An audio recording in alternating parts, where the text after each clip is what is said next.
Bismillahirrahmanirrahim. Assalamualaikum warahmatullahi wabarakatuh. Waalaikumsalam. Innal hamdalillah nahmaduhu wa nasta'inuhu wa nastaghfiruh wa na'udzu billahi min shururi anfusina wa min sayyiati a'malina may yahdihillahu fala mudhillalah wa may yudlil fala hadiyalah. Asyhadu an la ilaha illallah wahdahu la syarikalah wa asyhadu anna Muhammadan abduhu wa rasul. Wa qala Allah ta'ala ya ayyuhalladzina amanu ittaqullaha haqqa tuqatih wa la tamutunna illa wa antum muslimun. Amma ba'd.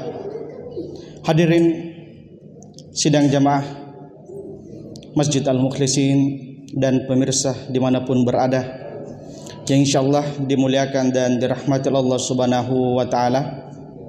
Alhamdulillah, marilah kita untuk senantiasa memanjatkan puji dan syukur kita kehadirat Allah Subhanahu wa taala atas segala nikmat dan karunia yang telah Allah Subhanahu wa taala limpahkan kepada kita sekalian hingga saat ini. Sehingga alhamdulillah jamaah sekalian, kita baru saja telah bersama-sama melaksanakan salat maghrib berjamaah. Mudah-mudahan segala amalan-amalan ibadah yang kita lakukan bernilai pahala di sisi Allah Subhanahu wa taala. Salam dan juga salawat mari kita sampaikan kepada Nabi kita Nabiullah Muhammad sallallahu alaihi wasallam, kepada keluarganya, sahabat-sahabatnya dan orang-orang yang senantiasa istiqamah di jalannya.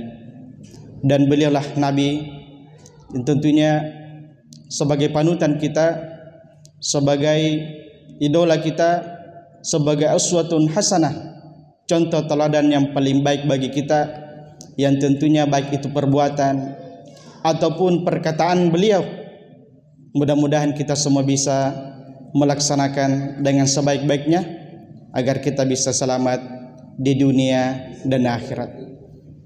Jemaah sekalian rahmat Allah Subhanahu wa taala, suatu ketika seorang pemuda yang bernama Abu Darda radhiyallahu anhu meminta nasihat atau wasiat, nasihat, pesan-pesan kepada Nabi sallallahu alaihi wasallam, sebuah nasihat yang dengannya memasukkan dia ke dalam surga Allah Subhanahu wa taala.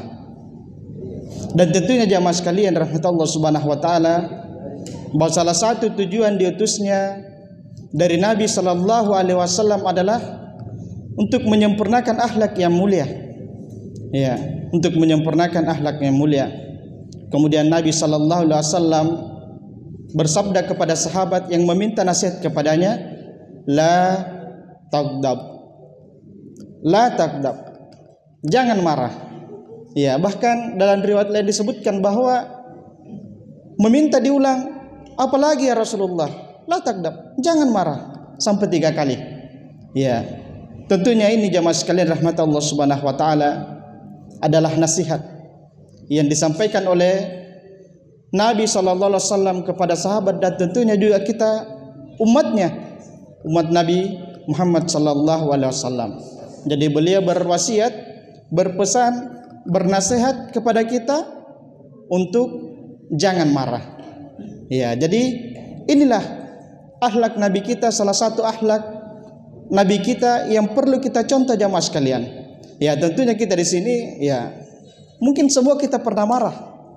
Ya, apakah kita marah sama istri, sama anak, atau kadang-kadang marah sama partner kita, sama partner teman main tenis meja karena sering salah terus. Bisa jadi. Atau marah karena ya dikalah. Iya. Jadi tentunya kita ini ya pasti pernah marah jamaah sekalian rahmat Allah Subhanahu wa taala. Dan mudah-mudahan dengan nasihat yang singkat ini ya kita bisa mengurangi marah kita atau bahkan meninggalkan perbuatan itu. Ya. Dan bahkan ya dikatakan bahwa seandainya ya pada saat itu atau keadaan itu membuat kita marah, yang mestinya kita marah, maka dengan nasihat ini kita kembali untuk tidak melakukan hal tersebut. Karena ya sifat ini merupakan sifat terburuk yang dikatakan oleh Nabi kita Nabiullah sallallahu alaihi wasallam.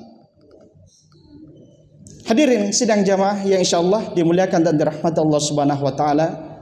Tentunya dari hadis ini kita akan mendapatkan beberapa pelajaran. Yang pertama, bahwa hadis yang agung yang menjelaskan tentang salah satu sifat buruk yang harus senantiasa dihindari oleh seorang muslim, yaitu sifat pemarah.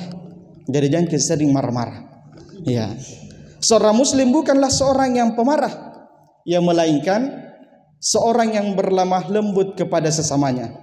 Di dalam hadis Nabi sallallahu alaihi wasallam, laisal mu'minu bitta'an walal la'an walal fahisha walal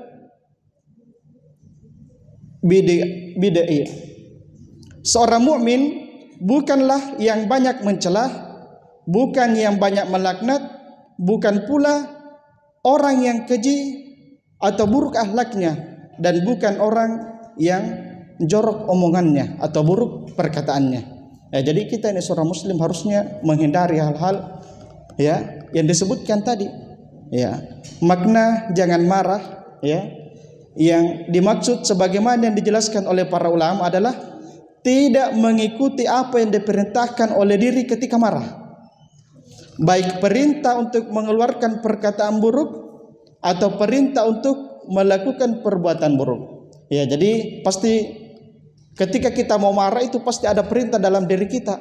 Ya, apakah kita mau melakukan perbuatan yang bisa mencelakai orang lain atau mencelakai juga diri sendiri? Ataukah mungkin banyak orang marah tidak bergerak tapi kata-katanya, perkataannya yang begitu buruk ketika marah, sembarang dia bilang. Ya, bahkan ada yang sampai katakan bahwa mulutnya itu seperti ya keluar semua minama binatang. Ya, pada saat dia marah. Ya, ada semua minama binatang di situ pada saat dia marah. Ya. Dan tentunya jamaah sekalian dirahmati Allah Subhanahu wa taala, ya, begitulah kalau orang marah, ya, tidak bisa mengontrol dirinya, tidak bisa menahan dirinya.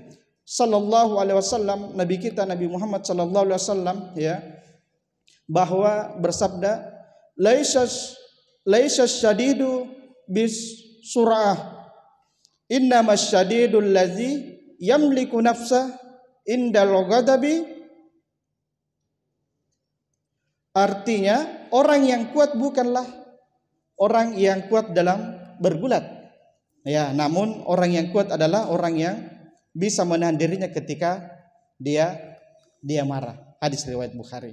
Ya, jadi menahan amarah itu adalah sifat yang terpuji. Jadi Allah Subhanahu wa taala juga sampaikan ya kepada kita di dalam Al-Qur'an bahwa menahan amarah itu salah satu daripada sifat orang-orang yang bertakwa. Ya. Wal qaziminal ghaiz. Ya, wal afina anin nas. Ya, jadi di dalam Al-Qur'an disebutkan bahwa salah satu daripada sifat-sifat orang yang bertakwa itu orang yang mampu menahan amarahnya, yang tidak marah, ya meskipun pada saat keadaan itu dia seharusnya bisa marah. Ya. Kemudian jamaah sekalian di dalam hadis yang lain Nabi sallallahu alaihi wasallam juga menyampaikan bahwa barang siapa yang menahan amarahnya padahal ia mampu melampiaskannya, maka Allah akan memanggilnya di hari kiamat kelak di depan seluruh makhluknya sampai ia diberikan kebebasan untuk memilih dari bidadari mana saja yang ia mau. Ya, jadi ini luar biasa. Selain di dunia didapatkan, di akhirat juga didapatkan jemaah sekalian rahmatullah subhanahu wa taala. Orang yang tidak suka marah itu ya akan dikumpulkan di depan makhluk. Semua makhluk berkumpul dan diberikan kebebasan untuk memilih bidadari yang mana yang dia akan mau pilih. Jadi kita bebas memilih bidadari jemaah sekalian. Ya begitu banyak ya manfaat atau keutamaan daripada menahan amarah itu. Ya, jadi bagaimana ya kiat-kiat kita untuk bisa menahan amarah? Ya, di antara kiat-kiat kita yang perlu dibiasakan oleh seseorang jika ingin memperoleh keutamaan di atas yang kita sebutkan tadi. Ya, yang pertama tentunya adalah bertaus. Ketika mau marah, merasa jengkel, merasa dongkol, apa dan sebagainya. Ya, ya kita mengucapkan a'udzubillahi minasyaitonirrajim. Kita berlindung kepada Allah Subhanahu wa taala dari godaan syaitan. Ya, karena sesungguhnya marah itu yang membuat kita marah adalah ya karena kompor-kompornya itu. Ya, ya meskipun kita tidak mau tapi marah kok, pukul kasih kata-kata apa dan sebagainya. Itu bisikan-bisikan itu yang luar biasa. Ya, siapa yang membisiknya? Tentu syaitan. Ya. Makanya kita dianjurkan untuk bertaus. Meminta perlindungan kepada Allah Subhanahu wa taala daripada bisikan-bisikan syaitan. Ya, jadi kalau mau marah, auzubillahi minasyaitonirrajim. Ya, kalau kita melihat kejengkelan dan mau marah, ya. Dan terkadang kita juga biasa lupa. Karena tak kalah ya sudah terjadi. Karena marah yang kita lakukan, ya, mau apa lagi? Tiba-tiba di tangan sudah sampai di pipi. Ya, seperti itu. Ya. Itu yang pertama. Kemudian yang kedua adalah mengingat keutamaan daripada menahan amarah. Ya, jadi keutamaannya tadi tentunya yang pertama adalah bagian daripada sifat-sifat orang yang bertakwa, yang dimana Allah Subhanahu wa taala akan memberikan kepadanya surga yang luasnya seluas langit dan bumi. Ya, kemudian dengan menahan amarah, ya, kita di akhirat kelak ya diberikan kebebasan untuk memilih bidadari yang mana saja yang kita mau. Ya. Kemudian selanjutnya adalah mengingat akibat buruk yang akan ditimbulkan dari sifat marah. Ya. Kemudian apa lagi? Ya diam saja. Tidak usah banyak. Terkadang ada orang yang marah itu semakin dipegang semakin kuat juga mau lompat-lompat. Ya. Semakin dipegang semakin besar juga teriakannya. Bilang apa rewa kok dan sebagainya. Ya. Kemudian ya duduk ketika sedang berdiri dan berbaring ketika sedang duduk. Jadi kalau kita merasa marah ya pada saat dalam posisi kita berdiri duduk ya agar amarah itu reda. Kalau misalnya sudah duduk masih marah-marah pergi tidur berbaring. Ya kalau masih marah-marah lagi ya tentunya pergi berwudu. Ya. Kemudian selanjutnya adalah bagaimana kiat ya mengingat kelembutan Allah pada hambanya. Ya dalam keadaan tertentu seperti ya terjadi pelecehan terhadap syariat atau simbol-simbol agama, ya maka ulama kita ya membolehkan ya bahkan Nabi ya diperbolehkan marah karena Allah dan Rasulnya. Jadi ini marah yang diperbolehkan ketika syariat atau simbol-simbol agama dilecehkan. Ya. Marah juga diperbolehkan dalam keadaan apabila ada saudara-saudara kita kaum muslimin yang dilecehkan ya, ditindas atau dizalimi seperti saudara kita yang di Palestina. Ya. Tidak bisa menahan amarah menjadi sebab banyaknya perbuatan yang berakibat penyesalan. Ya, terkadang karena kita sudah terlanjur marah, ya, apalagi sudah terlanjur marah, kita sudah berbuat yang tidak-tidak, keluar semua perkataan yang tidak seharusnya kita katakan, maka penyesalan itu akan bisa terjadi. Ya mungkin karena kemarahan yang pernah kita lakukan sampai-sampai seorang suami menceraikan istrinya karena marah tadi. Kemudian seorang ibu yang sampai memukul anaknya karena marah. Ya karena amarah, ya nanti mungkin setelah dipukul baru menyesal, kenapa saya pukul anakku ini? Sampai-sampai ada yang memukul anaknya itu sampai cacat. Ya, karena amarah itu. Bahkan ada di televisi dia banting anaknya, kasihan, meninggal. Ya. Kemudian apalagi jamaah sekalian, ya, seorang teman yang bahkan karena amarahnya itu sampai-sampai membunuh temannya sendiri. Ya begitu banyak kejadian-kejadian telah kita saksikan ya di media TV, di media sosial dan sebagainya. Ya itu hanya karena amarah jamaah sekalian rahmat Allah Subhanahu wa taala. Karena ketidakmampuannya untuk menahan amarah, yang mana di saat itu kita betul-betul memang mau marah. Jadi hadis ini jamaah sekalian menunjukkan bahwa mujizat jawami'ul kalim dari Nabi sallallahu alaihi wasallam yang dengan lafaz singkat, yang tadi bilang jangan marah, ya lafaznya singkat. Dalam hadis ini terkumpul seluruh dari kebaikan dunia dan akhirat. Ya, dari hadis ini ya terkumpul kebaikan dunia dan akhirat. Ya, seorang ulama Imam Al-Jardani rahimahullah mengatakan tentang hadis ini bahwa hadis ini adalah hadis yang agung dan ia termasuk dari jawami'ul kalim karena ia mengumpulkan antara dua kebaikan, kebaikan dunia dan kebaikan akhirat. Ya. Tentunya jamaah sekalian rahmat Allah Subhanahu wa taala, ya. Begitu banyak kisah ya dari nabi kita, bagaimana nabi kita menahan amarah padahal beliau telah disakiti, ya. Kemudian bagaimana ulama-ulama kita, ulama salaf,